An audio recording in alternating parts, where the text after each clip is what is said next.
ಕನ್ನಡಿಗರೇ ನಮಸ್ಕಾರ. ನಾನು ಆರ್ ರವಿಗೌಡ, ಮೈಸೂರು ಜಿಲ್ಲಾ ಪ್ರಧಾನ ಕಾರ್ಯದರ್ಶಿ KRS ಪಕ್ಷ.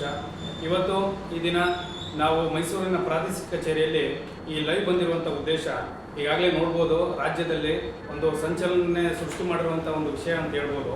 ಅದನ್ನು ನೋಡಿ ನಾವು ಈಗ ನಾವು ಭ್ರಷ್ಟಾಚಾರ ವಿರುದ್ಧ ಹೋರಾಟ ಮಾಡ್ತಿರೋರು ನಗಬೇಕು ಅಳಬೇಕು ಅನ್ನೋದೊಂದು ನಮ್ಮಲ್ಲಿ ಸಂದೇಹ ಬಂದಿದೆ. ಅದನ್ನು ರಾಜ್ಯದ ಜನತೆಗೆ ಕೇಳೋಣ, ಏನಿದು ದೌರ್ಜನ್ಯನ ಅಥವಾ ಮಂತ್ರಿಗಿರಿನ ಅಧಿಕಾರದ ದರ್ಪಣ ಅನ್ನೋದನ್ನ ಏನಿದೆ ಸತ್ಯ ಅಸತ್ಯತೆಗಳನ್ನು ನಿಮ್ಮ ಮುಂದೆ ಇಡೋದಕ್ಕೆ ನಾವು ಇವತ್ತು ಬಂದಿದ್ದೀವಿ. ಈಗಾಗಲೇ ನೋಡ್ಬೋದು, ನಮ್ಮ ಕಾರ್ಯಕರ್ತರು, ನಮ್ಮ ಪದಾಧಿಕಾರಿಗಳು ಕೆಲವೊಂದು ಇದನ್ನು ತೋರಿಸ್ತಾ ಇದ್ದಾರೆ ನಿಮಗೆ, ಕೆಲವೊಂದು ಹೈಲೈಟ್ಸ್ಗಳನ್ನ ಏನಾಗ್ತಿದೆ ಅನ್ನೋದನ್ನ ನೀವು ಮಾಧ್ಯಮಗಳನ್ನು ಕೂಡ ವರದಿ ಆಗ್ತಿದೆ. ಒಬ್ಬ ಮಂತ್ರಿ ಜನತಾ ದರ್ಶನವನ್ನ ಮಾಡ್ತಾನೆ. ಜನತಾ ದರ್ಶನವನ್ನ ಮಾಡಿ ಆ ಸಮಸ್ಯೆಗಳನ್ನ ಹೇಳ್ಕೊಳಕ್ಕೆ ಬಂದವ್ರನ್ನ ಕೊಡು ಪೇಪರ್ನ, ನೀನು ಹೋಗು ಅಂದ್ರೆ ಸ್ವಾಮಿ ಇವರು ಯಾವ ತರ ಅಂತಂದ್ರೆ ಜನತಾ ದರ್ಶನ ಅವರ ಅನುಕೂಲಕ್ಕೆ ತಕ್ಕಂಗೆ ಮಾಡ್ಕೋಬೇಕು. ಅದನ್ನ ಬಿಟ್ಟು ಸಾರ್ವಜನಿಕ ಸಮಸ್ಯೆಗಳನ್ನ ಪ್ರಶ್ನಿಸೋದಿರಲಿ, ಯಾರು ಪ್ರಶ್ನಿಸ್ತಾರೆ ಅಂತ ಪೂರ್ವ ನಿಗ್ರಹವಾಗಿ ಪೂರ್ವಯೋಜಿತವಾಗಿ ಏನು ಅವರು ಅಂದ್ಕೊಂಡಿದ್ದಾರೆ ಅವರನ್ನ ಅಲ್ಲೇ ಆ ಸ್ಥಳದಲ್ಲೇ ಮಟ್ಟೆ ಹಾಕುವಂತ ಒಂದು ಪ್ರಸಂಗ ಇವತ್ತು ನಡೆಯಿತು. ಅದನ್ನ ಈಗ ತುಮಕೂರಲ್ಲಿ ನಮ್ಮ ಮಾನ್ಯ ಗೃಹ ಮಂತ್ರಿಗಳು ಏನಿದ್ರು ಅವರ ಬಳಿಗೆ ನಮ್ಮ KRS ಪಕ್ಷದ ಹಿರಿಯ ಸದಸ್ಯರು ಮತ್ತೆ ಎಲ್ಲ ರೀತಿಯಲ್ಲೂ ಒಂದು ಭ್ರಷ್ಟಾಚಾರ ವಿರುದ್ಧ ಹೋರಾಟಗಳಲ್ಲಿ ಹೆಸರುವಾಸಿಯಾದಂಥವ್ರು ಹೋಗಿ ನಮ್ಮ ಸಮಸ್ಯೆ ಇದೆ ಸ್ವಾಮಿ, ನೀವು ಕೇಳಬೇಕು, ಒಂದು 2 ನಿಮಿಷ ನಮಗೆ ಸಮಯಾವಕಾಶ ಕೊಡಿ, ಬೆಳಗ್ಗೆಯಿಂದ ನಾವು ಕಾದಿದ್ದೀವಿ ಅಂತ ಕೆಲವೊಂದು ಮನವಿಯನ್ನ ಮಾಡಿದ್ರು ಕೂಡ ಕೊಡು ಹೋಗು ಹೊರಗಡೆ. ಇದು ಪ್ರಜಾಪ್ರಭುತ್ವ. ಒಬ್ಬ ನಾಗರಿಕ, ಕನ್ನಡಿಗ, ಭಾರತೀಯ ಪ್ರಜೆ ಒಬ್ಬ ಏನಿದೆ ಎಲ್ಲ ಜವಾಬ್ದಾರಿಗಳನ್ನ, ಸಾರ್ವಜನಿಕರ ಸಮಸ್ಯೆಗಳನ್ನ ಹೇಳ್ಕೊಳ್ಳೋಕೆ ಬಂದಂಥವ್ರನ್ನ ನಡೆಸ್ಕೊಳ್ಳುವಂಥ ರೀತಿ ಆ ವಿಡಿಯೋದಲ್ಲಿ ನೀವು ನೋಡ್ಬೋದು. ಈಗಾಗಲೇ ವಿಚಾರಗಳು ಏನಾಗ್ತಿದೆ, ಏನು ನಡೀತು ಅಂತೇಳಿ ವಿಡಿಯೋ ಮಾಡೋದು ಇವ್ರಿಗೆ KRS ಪಕ್ಷದ ಸದಸ್ಯರು, ಅಧಿಕಾರಿಗಳಿಗೆ, ಮಂತ್ರಿಗಳಿಗೆ, ಮುಖ್ಯವಾಗಿ ಪೊಲೀಸ್ ಇಲಾಖೆಯವರಿಗೆ ವಿಡಿಯೋ ಮಾಡಿದ್ರೆ ಎಲ್ಲಿಲ್ಲದ ಒಂದು ಜಿಗುಪ್ಸೆ ಬರುತ್ತೆ. ಏನಕ್ಕೆ ಅಂತಾನೆ ಕಾಣಿ. ಯಾಕಂದ್ರೆ ಸಾರ್ವಜನಿಕ ಸ್ಥಳಗಳಲ್ಲಿ ಒಂದು ಪಕ್ಷ ಒಂದು ಸಂಗತಿಯನ್ನ ಪಾರದರ್ಶಕವಾಗಿ ಪ್ರಶ್ನೆ ಮಾಡಿದ್ರೆ ವಿಡಿಯೋ ಮಾಡಿದ್ರೆ ಇವ್ರಿಗೆ ತಡ್ಕೊಳ್ಳೋದಕ್ಕೆ ಆಗ್ತಿಲ್ಲ. ಒಂದು ಫೇಸ್ಬುಕ್ ಲೈವ್ ಬಂದು ನಾವೇನು ಅವ್ರ ಖಾಸಗಿ ಸ್ಥಳಗಳಿಗೆ ಹೋಗಿದ್ವಾ ಸ್ವಾಮಿ, ಅಥವಾ ಅವರ ನಮ್ಮ ಖಾಸಗಿ ವಿಷಯಗಳನ್ನ ಮಾತಾಡೋಣ ಬನ್ನಿ ಅಂತ ಕರೆದಿದ್ವಾ, ನೀವು ವಿಡಿಯೋಗೆ ಎದುರ್ತಿರಲ್ಲ, ಏನಕ್ಕೆ ಕೇಳಿದೀವಿ ನಾವು, ಈ ತರದೊಂದು ಸಮಸ್ಯೆ ಇದೆ ಸ್ವಾಮಿ, ಜನತಾ ದರ್ಶನ ಕರೆದಿದ್ದೀರ, ಬಂದು ನಾವು ಮಾತಾಡಬೇಕು, 2 ನಿಮಿಷ ಅವಕಾಶ ಕೊಡಿ ಅಂತೇಳಿ ಕೇಳೋದಕ್ಕೆ ಪೊಲೀಸ್ ಇಲಾಖೆಯನ್ನೇ ಹಿಂದೆ ಬಿಟ್ಟು ಅವ್ರನ್ನ ನೋಡ್ಬೋದು ನೀವು. ಒಂದು ಏನು ಮುಲಾಜಿಲ್ದೇನೆ ಯಾವುದೋ ಒಬ್ಬ ಅಪರಾಧಿನ ಕರ್ಕೊಂಡೋಗಿ ಏನೋ ಒಂದು ತಪ್ಪು ಮಾಡಿದ್ದಾರೆ ಇವರು, ತೆಗ್ದು ಒಂದು ಆಚೆಗೆ ಹಾಕಿ ಅಂತ ಒಂದು ಇದು ಬ್ರಿಟಿಷರ ದರ್ಪ ನೋಡಿರ್ಬೋದು ನೀವು. ಚಲನಚಿತ್ರಗಳನ್ನ ನೋಡಿದಂಗೆ ನಮ್ಗೆ ನೆನಪಾಯ್ತು. ತೆಗೆದು ಆಚೆಗೆ ತಳ್ಳಿ ಇವ್ರನ್ನ ವಿಡಿಯೋ ಮಾಡೋದು ನಿಲ್ಸು ಅಂತ ಏಕವಚನದಲ್ಲಿ ಮಾತಾಡ್ತಿರಲ್ಲ. ಯಾಕೆ ನಿಮ್ಗೆ ಇಷ್ಟೊಂದು ಜಿಗುಪ್ಸೆ, ಯಾಕೆ ನಿಮ್ಗೆ ಇಷ್ಟೊಂದು ಅಸಹಕಾರ? ದಾವಣಗೆರೆಯಲ್ಲಿ ಆದಂಥ ಒಂದು ಧಾರವಾಡದಲ್ಲಿ ಆದಂಥ ಪಾಪ ಅವರು ವಿದ್ಯಾರ್ಥಿಗಳ ಒಂದು ಸ್ಟ್ರೈಕ್ ಆಗಿರ್ಬೋದು, ಮತ್ತೆ ನಿಮ್ಮ ಮಾನ್ಯ ಸಚಿವರು ಗೃಹಲಕ್ಷ್ಮಿ ಹಣವನ್ನು ನುಂಗಾಕಿದ್ದಂಥ ಮಾಧ್ಯಮಗಳು ವರದಿ ಮಾಡಿದೆ. ರಾಜ್ಯಪಾಲರ ಭಾಷಣಗಳಿಗೆ ನೀವು ಅಡ್ಡಿಪಡಿಸಿದ್ರೆ ಒಂದು ಪಾರದರ್ಶಕ ವರದಿಯನ್ನು ಕೊಡೋದಕ್ಕೆ ಇಷ್ಟೊಂದು ಸಂವಿಧಾನಾತ್ಮಕವಾಗಿ ರಾಜ್ಯದಲ್ಲಿ ಎಲ್ಲ ಒಂದು ಸಂವಿಧಾನಕ್ಕೆ ಆಶಯಗಳಿಗೆ ಉಲ್ಟಾ ನಡೀತಿದ್ರು ನೀವು ಕೇಳೋಲ್ಲ, ಪೊಲೀಸ್ ಇಲಾಖೆಯನ್ನು ಬಳಸಲ್ಲ, ನಿಮ್ಮ ಅಧಿಕಾರ ಬಳಸಲ್ಲ. ಯಾಕಂದ್ರೆ ನಾವು ಸಾಮಾಜಿಕ ಮಾಧ್ಯಮಗಳಲ್ಲಿ ನೋಡಿದೀವಿ, ಅವರು ಉನ್ನತ ಸ್ಥಾನದಲ್ಲಿದ್ದಾರೆ ಪರಮೇಶ್ವರ್ ಅವರು, ಅವರಿಗೆ ಸಾಮಾಜಿಕ ಮಾಧ್ಯಮಗಳು ಕೊಟ್ಟಂತ ಬಿರುದು ಗೊತ್ತಿಲ್ಲ ಮಂತ್ರಿ. ಒಬ್ಬ ಗೊತ್ತಿಲ್ಲ ಮಂತ್ರಿ ಇದಕ್ಕಿಂತ ಇನ್ನೇನು ಹೇಳ್ತಾನೆ ಹೇಳಿ? ಸಾರ್ವಜನಿಕರು ನೀವು ಇದನ್ನ ಅರ್ಥ ಮಾಡ್ಕೋಬೇಕು. ಅವರು ಗೊತ್ತಿಲ್ಲ ವಿಡಿಯೋ ಮಾಡಬೇಡಿ. ಹೆಚ್ಚು ಅಂತಂದ್ರೆ ಇನ್ನೇನು, ನಾವೊಂದು 5 ವರ್ಷ ಅಧಿಕಾರ ಕೊಟ್ಟಿದ್ದೀವಿ ಕನ್ನಡಿಗರು, ನಮ್ಮ ನತದೃಷ್ಟನೋ ನಮ್ಮ ದಡ್ತನೋ ಇದಕ್ಕೆ ಏನೋ ಹೆಚ್ಚಿಗೆ ನಾನು ಹೇಳೋದಕ್ಕೆ ಇಷ್ಟ ಆಗ್ತಿಲ್ಲ. ಗೊತ್ತಿಲ್ಲದಿರೋ ಮಂತ್ರಿ ಗೊತ್ತಿಲ್ಲದಿರೋ ಕೆಲಸಗಳನ್ನೇ ಮಾಡ್ತಾರೆ. ಇದನ್ನ ನೀವು ಸಾರ್ವಜನಿಕರು ಗಮನಿಸಬೇಕು. ಆ ಮುಖಾಂತರ ನೀವು KRS ಪಕ್ಷ ಏನು ಸಾರ್ವಜನಿಕರ ಹಿತಾಸಕ್ತಿಗಳನ್ನ ಕಾಪಾಡೋದಕ್ಕೆ ಏನು ಕ್ರಮಗಳನ್ನು ವಹಿಸಿಕೊಂಡಿದೆ ಅದನ್ನ ದಯವಿಟ್ಟು KRS ಪಕ್ಷವನ್ನ ಬೆಂಬಲಿಸಿ. ಈ ರೀತಿ ನಾನು ಸಮಾಜಕ್ಕೆ ಕರೆ ಕೊಡುವಂತ ಉದ್ದೇಶ ಏನು ಅಂತಂದ್ರೆ, ಮುಖ್ಯವಾದ ವಿಚಾರ, ಇವರು ಎಷ್ಟೇ ದರ್ಪ ದೌರ್ಜನ್ಯಗಳನ್ನ ಮಾಡಲಿ, ಕಾನೂನಿನ ಕಟ್ಕಟೆಯಲ್ಲಿ ನಮ್ಮನ್ನ ತಂದು ನಿಲ್ಲಿಸ್ಲಿ, ಆದ್ರೆ ಇವರಿಗೆ ಕೊನೆಗಾಗಿರೋದು ಸೋಲೆ, ಈ ಪ್ರಸಂಗಕ್ಕೂ ಆಗೋದು ಕೂಡ ಸೋಲೆ. ದಯವಿಟ್ಟು ನೀವು ಅದನ್ನ ಅರ್ಥ ಮಾಡ್ಕೊಳ್ಳಿ ಜನಸಾಮಾನ್ಯರು. ಈಗಾದ್ರೆ ಎಚ್ಚೆತ್ಕೊಳ್ಳಿ, ಇಲ್ಲ ಅಂದ್ರೆ ನಮ್ಮ ಮೇಲೆ ಆಗ್ತಿರುವಂತ ದಬ್ಬಾಳಿಕೆ, ನಮ್ಮ ಮೇಲೆ ಆಗ್ತಿರುವಂತ ಅನ್ಯಾಯಗಳು ಈಗಾಗಲೇ ಪ್ರತಿಯೊಬ್ಬ ಸಾರ್ವಜನಿಕರಿಗೂ ಆಗ್ತಿದೆ. ಇದು ಇನ್ನೂ ಹೆಚ್ಚಿನ ಮಟ್ಟದಲ್ಲಿ ಆಗುತ್ತೆ ಅನ್ನೋದು ವಿಚಾರ ಏನು ಅದು ಗುಟ್ಟಾಗಿ ಹೋಗಿಲ್ಲ. ಆದ್ರಿಂದ ಎಲ್ಲರೂ ಅರ್ಥ ಮಾಡ್ಕೋಬೇಕು.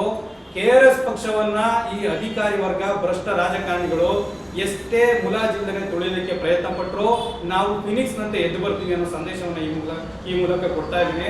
ಇದ್ರ ಬಗ್ಗೆ ಇನ್ನೂ ಹೆಚ್ಚಿನ ವಿಚಾರಗಳನ್ನ, ತಮ್ಮ ಅನಿಸಿಕೆಗಳನ್ನ ಹೇಳ್ಕೋಬೇಕು ಅಂತೇಳಿ ನಾಗರಾಜ್ ಅವರು, ನಮ್ಮ ಚಾಮುಂಡೇಶ್ವರಿ ವಿಧಾನಸಭಾ ಕ್ಷೇತ್ರದ ಅಧ್ಯಕ್ಷರು ಮಾತಾಡಬೇಕು ಅಂತ ಕೇಳ್ಕೊಳ್ತಾ ಇದ್ದೀನಿ. ನಮಸ್ಕಾರ ಕನ್ನಡಿಗರೇ. ಇಷ್ಟೊತ್ತು ನಮ್ಮ ಕಾರ್ಯದರ್ಶಿಗಳು ಮಾತಾಡಿರುವಂಥದ್ದು ಬಹಳ ಒಂದು ತುಂಬ ಅದ್ಭುತವಾದ ಮಾತುಗಳು. ನಮಗೆ ಪರಮೇಶ್ವರ್ ಕಂಡ್ರೆ ಗೊತ್ತಿಲ್ಲ, ನಿಜವಾಗ್ಲೂ ಆ ಮನುಷ್ಯನಿಗೆ ಏನೂ ಗೊತ್ತಿಲ್ಲ. ನಾವು ಗೃಹ ಸಚಿವರು ಮಾಡಿರೋದು ಒಂದು ದಡ್ಡತನ, ನಮ್ಮೆಲ್ಲರ ಕನ್ನಡಿಗರ ಒಂದು ದೌರ್ಭಾಗ್ಯ ಅಂತ ಹೇಳಲು ಇಷ್ಟಪಡ್ತೀನಿ. ಯಾಕೆ ಅಂತಂದ್ರೆ ಇವತ್ತು ನಮ್ಮ KRS ಪಾರ್ಟಿಯ ಉಪಾಧ್ಯಕ್ಷರಾದ ಸೋಮಸುಂದರ್ ಅವ್ರನ್ನ ಏಕಾಏಕಿ ಅರೆಸ್ಟ್ ಮಾಡ್ತಾರೆ. ಯಾತಕ್ಕೆ? ಅವ್ರು ಏನ್ ಮಾಡಿದ್ರು ಅಲ್ಲಿ ಹವಾಲವನ್ನ ಸ್ವೀಕರಿಸೋ ಸಂದರ್ಭದಲ್ಲಿ ಏನೋ ಅವ್ರಿಗೆ ಒಂದು ಮನವರಿಕೆ ಮಾಡ್ಕೊಂಡು ಹೋದಂತ ಸಂದರ್ಭದಲ್ಲಿ ಅವರು ಒಂದು ವಿಡಿಯೋ ಮಾಡಿದ್ದಾರೆ. ಹಾಗಾದ್ರೆ ಎಲ್ಲ ವಿಡಿಯೋದವ್ರು ಅಲ್ಲಿದ್ರು, ಅವ್ರನ್ನೆಲ್ಲ ಅರೆಸ್ಟ್ ಮಾಡ್ಬೋದಾಗಿತ್ತಲ್ಲ. ನಮ್ಮವ್ರು ಏನ್ ಮಾಡಿದ್ರು? ನಮ್ಮವ್ರು ಮಾಡಿದ್ರು ಏನ್ ಮಾಡಿ ತಪ್ಪು ಮಾಡಿದ್ದಾರೆ? ಒಂದು ಮಾಧ್ಯಮದಗೋಸ್ಕರ ಒಂದು ವಾಟ್ಸಪ್ ಅಲ್ಲಿ ಅಥವಾ ಒಂದು ಫೇಸ್ಬುಕ್ ಅಲ್ಲಿ ನಾವು ಲೈವ್ ತಗೊಳ್ಬೇಕಾದ್ರೆ ಏನ್ ಮಾಡಿದ್ವಿ? ಅವಾಚ್ಯ ಶಬ್ದಗಳನ್ನು ಬೈದಿದ್ರ ನಮ್ಮ ಉಪಾಧ್ಯಕ್ಷರು? ಇಲ್ಲ. ಇಲ್ಲ ಬೇರೆ ಏನಾದ್ರೂ ನಿಮಗೆ ಅಪವಾದ ಮಾಡಿದ್ರ? ಇಲ್ಲ. ನಿಮ್ಗೊಂದು ಪತ್ರಿಕೆ ಕೊಡುವಂತ ಸಂದರ್ಭದಲ್ಲಿ, ಹವಾಲು ಕೊಡುವಂತ ಸಂದರ್ಭದಲ್ಲಿ ನೀವು ಏಕವಚನ ಬಳಸಿರಂತಂದ್ರೆ ನೀವು ಆ ಸ್ಥಾನಕ್ಕೆ ಲಾಯಕ್ಕಿಲ್ಲ. ಯಾಕಂದ್ರೆ ಯಾವುದೇ ಕೇಳಿದ್ರು ಗೊತ್ತಿಲ್ಲ, ಯಾವುದೇ ಕೇಳಿದ್ರು ಗೊತ್ತಿಲ್ಲ. ಇವತ್ತು ಬೇಕಾದಷ್ಟು ನಡೀತಾ ಇದೆ, ಅನ್ಯಾಯಗಳು ನಡೀತಾ ಇದೆ ಸಮಾಜದಲ್ಲಿ, ಕರ್ನಾಟಕದಲ್ಲಿ ದಲಿತರ ಮೇಲೆ ಅನ್ಯಾಯ ನಡೀತಾ ಇದೆ. ಅದನ್ನು ಪ್ರಶ್ನೆ ಮಾಡುತ್ತೆ ನಿಮ್ಗೆ ಯಾವುದೇ ರೀತಿ ಇದಿಲ್ಲ, ನಿಮ್ಗೆ ಭಯ ಇಲ್ಲ, ನಿಮ್ಗೆ ಕೇಳಿದ್ರೆ ಗೊತ್ತಿಲ್ಲ, ಏನೋ ಒಂದು ಕೊಲೆ ಆಗ್ಲಿ ಗೊತ್ತಿಲ್ಲ. ಅಂದ್ರೆ ನೀವು ಯಾವ ರೀತಿ ಸ್ವಾಮಿ ನೀವು? ಅಂದ್ರೆ ನಿಮ್ಮ ಸಮಾಜ ಜನಗಳಿಗೆ, ಸಮಾಜ ಜನಕ್ಕೂ ನ್ಯಾಯ ಕೊಡಿಸೋದು ನೀವು ಆಹಾರ ಅಲ್ಲ, ಕರ್ನಾಟಕ ಜನತೆಗೆ ನ್ಯಾಯ ಕೊಡಿಸೋದು ಆಹಾರ ಅಲ್ಲ ನೀವು. ಮತ್ತೆ ನೀವು ಯಾವ ರೀತಿ ಮಂತ್ರಿಗಳು ನೀವು? ಬರೀ ನಿಮ್ಮ ಅಧಿಕಾರವನ್ನ ಉಪಯೋಗಿಸಿಕೊಂಡು ಚೆನ್ನಾಗಿ ಮೋಜು ಮಸ್ತಿ ಮಾಡುವಂತ ಅಧಿಕಾರ ಮಾತ್ರ ಬೇಕು ನಿಮ್ಗೆ ಅಷ್ಟೇ. ಕನ್ನಡಿಗರ ಇದು ಬೇಕಾಗಿಲ್ಲ ನಿಮ್ಗೆ, ಕನ್ನಡಿಗರ ಏಳಿಗೆ ಬೇಕಾಗಿಲ್ಲ, ಬಡ ಜನರ ಏಳಿಗೆ ಬೇಕಾಗಿಲ್ಲ, ಕನ್ನಡಿಗರ ಸಮಸ್ಯೆಗಳು ನಿಮಗೆ ಬೇಕಾಗಿಲ್ಲ. ನಿಮ್ಗೇನು ಪ್ರತಿದಿನ ನಿಮ್ಮ ಮುಂದೆ ಮನೆ ಮುಂದೆ ಬರಬೇಕು, ನಿಮ್ಮನ್ನು ನೋಡ್ಬೇಕು. ನಿಮ್ಮನ್ನು ನೋಡ್ಬೇಕಾದ್ರೆ ಮಹಾರಾಜರು ಬೇಕು ನೋಡಬಹುದು, ಆದ್ರೆ ನಿಮ್ಮನ್ನು ನೋಡೋಕೆ ಬಹಳ ಕಷ್ಟ ಆಗ್ತದೆ. ಯಾವುದೇ ಕೇಳಿದ್ರು ಗೊತ್ತಿಲ್ಲ ಗೊತ್ತಿಲ್ಲ ಗೊತ್ತಿಲ್ಲ ಅಂತ ಈ ಪದ ಬಿಟ್ರೆ ನೀವು ಈ ಕರ್ನಾಟಕ ಗೃಹ ಸಚಿವರಿಗೆ ಯಾವುದೇ ಕಾರಣಕ್ಕೂ ಲಾಯ್ಕಿಲ್ಲ ಅಂತ ನನ್ನ ಮಾತು ಹೇಳಕ್ಕೆ ನಾನು ತುಂಬಾ ಇಷ್ಟಪಡ್ತೀನಿ. ಯಾಕಂತಂದ್ರೆ ದಯವಿಟ್ಟು ನಮ್ಮ ಕನ್ನಡಿಗರೇ ನೋಡಿ, ಇವತ್ತು ಈ ಸರ್ಕಾರ ನೋಡಿ, ಇವತ್ತು ಕರ್ನಾಟಕ ಸರ್ಕಾರ ಏನು ಮಾಡ್ತಿದೆ ಅಂತಕ್ಕಂಥದ್ದನ್ನು ಗಮನಿಸಬೇಕಾಗಿದೆ. ಮುಂದಿನ ದಿನಗಳಲ್ಲಿ ನಮ್ಮ ಕನ್ನಡಿಗರನ್ನ, ನಮ್ಮ ಕನ್ನಡ ಬಡ ಮಕ್ಕಳನ್ನ ಶಾಲೆಗಳನ್ನು ಮುಚ್ಚಿಸುವ ಪರಿಸ್ಥಿತಿಗಳು ಆಗ್ತಿದೆ. ಇದಕ್ಕೆಲ್ಲ ಅವ್ರ ಗಮನ ಇಲ್ಲ. ಉದ್ಯೋಗದ ಮೇಲೆ ಗಮನ ಇಲ್ಲ ಇವರಿಗೆ, ಯಾವುದೇ ರೀತಿಯಾದ ಗಮನ ಇಲ್ಲ ಇವರಿಗೆ.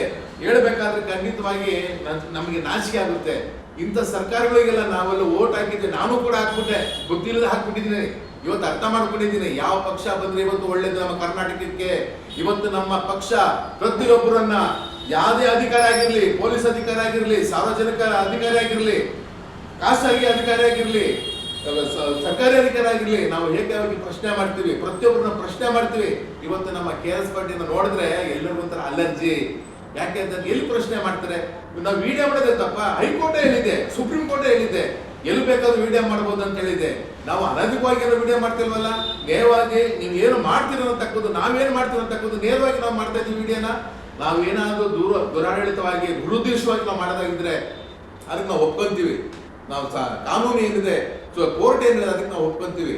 ಆದರೆ ನೀವು ಹೇಳ್ತಿರೋ ಪರಮೇಶ್ವರೇ, ದಯವಿಟ್ಟು ಹೇಳ್ತಾ ಇದ್ದೀನಿ ಕೇಳಿ, ಖಂಡಿತವಾಗಿ ನಿಮ್ಗೆ ಒಳ್ಳೇದಾಗಲ್ಲ, ನಿಮ್ಮ ಪಕ್ಷಕ್ಕೆ ಒಳ್ಳೇದಾಗಲ್ಲ. ಕನ್ನಡಿಗರೇ ಕೈ ಮುಗಿದು ನಾವು ಬೇಡ್ಕೊಳ್ತಾ ಇದ್ದೀವಿ, ಇನ್ಮೇಲೆ ಆದ್ರೂ ಎಚ್ಚೆತ್ತುಕೊಳ್ಳಿ. ನಮ್ಮ ಕರ್ನಾಟಕನ ಉಳಿಸಬೇಕು. ನಮ್ಮ ಕನ್ನಡಿಗರು ನಮ್ಮ ಕರ್ನಾಟಕವನ್ನ, ನಮ್ಮ ಕನ್ನಡ ಜನರನ್ನ, ಉದ್ಯೋಗವನ್ನ, ಯುವಕರು ಉಳಿಸುವಂತ ಸಂದರ್ಭಗಳು ನಮ್ಗೆ ಒದಗಿ ಬಂದಿದೆ. ದಯವಿಟ್ಟು ನಾ ಇನ್ನೂ ಹೆಚ್ಚಿಗೆ ಹೇಳಕ್ಕೆ ಇಷ್ಟಪಡೋದಿಲ್ಲ. ದಯವಿಟ್ಟು ಈ ಸಮಯದಲ್ಲಿ ನಮ್ಮ ಸೋಮಸುಂದರ್ ಅವ್ರನ್ನ ನಾವು ಬಿಡಿಸ್ಕೊಂಡು ಗೊತ್ತಿದೆ, ಬಂದೇ ಬರ್ತಾರೆ. ಅದಕ್ಕಾಗಿ ದಯವಿಟ್ಟು ಗೃಹ ಮಂತ್ರಿಯವರಿಗೆ ಧಿಕ್ಕಾರವಿರಲಿ, ಗೃಹ ಮಂತ್ರಿಯವರಿಗೆ ಧಿಕ್ಕಾರವಿರಲಿ, ಗೃಹ ಮಂತ್ರಿಯವರಿಗೆ ಧಿಕ್ಕಾರವಿರಲಿ, ಪರಮೇಶ್ವರ್ ಅವರಿಗೆ ಧಿಕ್ಕಾರ ಇರಲಿ. ಕರ್ನಾಟಕ ರಾಷ್ಟ್ರ ಸಮಿತಿ ಪಕ್ಷಕ್ಕೆ, ಕರ್ನಾಟಕ